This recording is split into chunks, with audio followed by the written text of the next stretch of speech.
All right, let's get into it. Today, we are unpacking one of the biggest stories happening right now on the entire planet. It's about a single drug that has kicked off a scientific revolution, created a massive global supply crisis, and, get this, has a specific date coming up that is going to change absolutely everything. So to really understand what's going on, you first have to get your head around the sheer scale of this moment. We're talking about drugs that have, overnight become household names. You've heard of them. Ozempic, Wegovy, Mounjaro. And what they've done is trigger nothing short of a modern-day pharmaceutical gold rush. And look, that is not an exaggeration. This isn't just, some new product hitting the shelves. No, this is a fundamental shift in medicine, in culture, in economics, and it's all being driven by one single type of molecule. The money involved is it's astronomical. Companies like Novo Nordisk and Eli Lilly have seen their values explode by hundreds of billions of dollars. They've become some of the most valuable corporations in the entire world, and it feels like it happened overnight. But that's only half the story, right? Because behind all the Hollywood hype and the record-breaking profits, a really serious crisis started brewing. The very patients these drugs were originally designed for, people with type 2 diabetes, were suddenly left stranded, struggling to find their essential medication. So how in the world did we get here? Well, to understand the crisis, you really have to understand the science behind it, which is, frankly, genius. So how do these injections actually work? Okay, it all comes down to this one thing. GLP-1. It's a hormone your own body already makes. When you eat food, your gut releases it, and it basically acts like a messenger, running around and telling the rest of your body, hey, we're full, we're satisfied.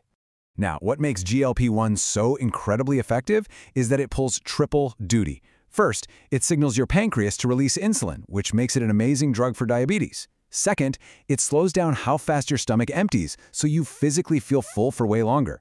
And third, and this is the part many people call the magic, it goes right to your brain and just turns down the volume on that constant food noise, that little voice always telling you to eat. But here's the catch. Your body's natural GLP-1, it only lasts for a few minutes. So the huge scientific breakthrough is engineering a new version, semaglutide, that the body doesn't break down so quickly. It stays active for an entire week. So instead of just a brief signal, it's like your body is getting a constant, 24/7 I'm full memo. And the results from this? They were absolutely staggering. In the clinical trials, people taking these drugs were seeing an average body weight loss of 15 to over 20%. I mean, let's be clear, this isn't a diet. This is a medical intervention so powerful, it's more effective than almost anything that has ever come before it. But as you can imagine, that incredible success created a massive, massive problem. When you have science this powerful, the system just couldn't keep up. And that led directly to a global shortage and, honestly, a pretty messy ethical situation. And that really is the central question of this whole saga, isn't it? If the drug is so good, why, at the absolute peak of its popularity, did it just vanish from pharmacy shelves? Well, the answer is a lot more complicated than just a lot of people wanted it. You see, it was a total manufacturing nightmare. These aren't simple pills you can just press in a factory. They're complex biologics that have to be carefully grown in sterile, high-tech labs.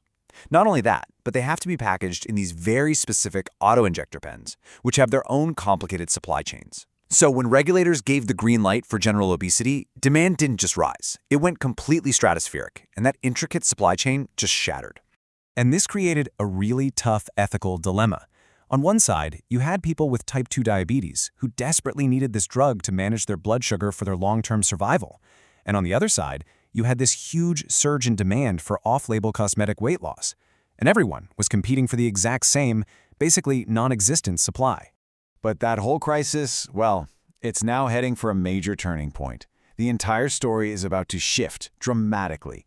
And it's all because of a single month on the calendar that is poised to rewrite the rules of who can get this drug and how much it's going to cost. So here it is, the date you need to know, March 2026.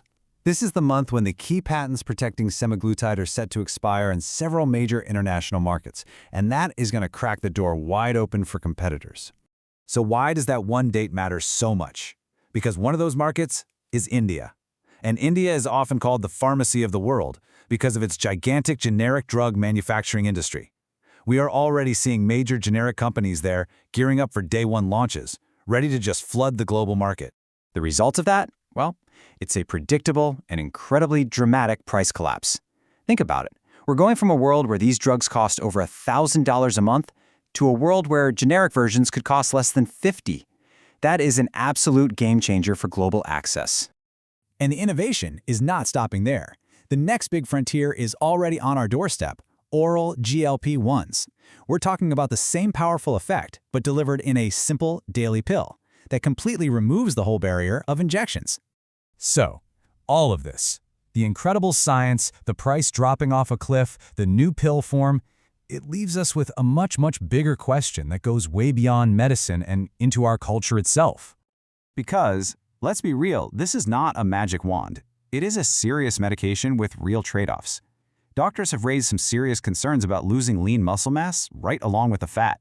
And it's very well documented that for a lot of people, the weight comes right back if you stop taking the drug.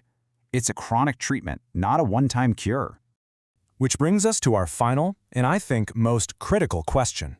With this technology about to become cheap, accessible, and widespread, we have to ask ourselves, how are we as a society going to handle a world where a biological function once governed by things like diet, exercise, and willpower can now be managed with a weekly injection? That is the billion-dollar question that we're all about to answer together.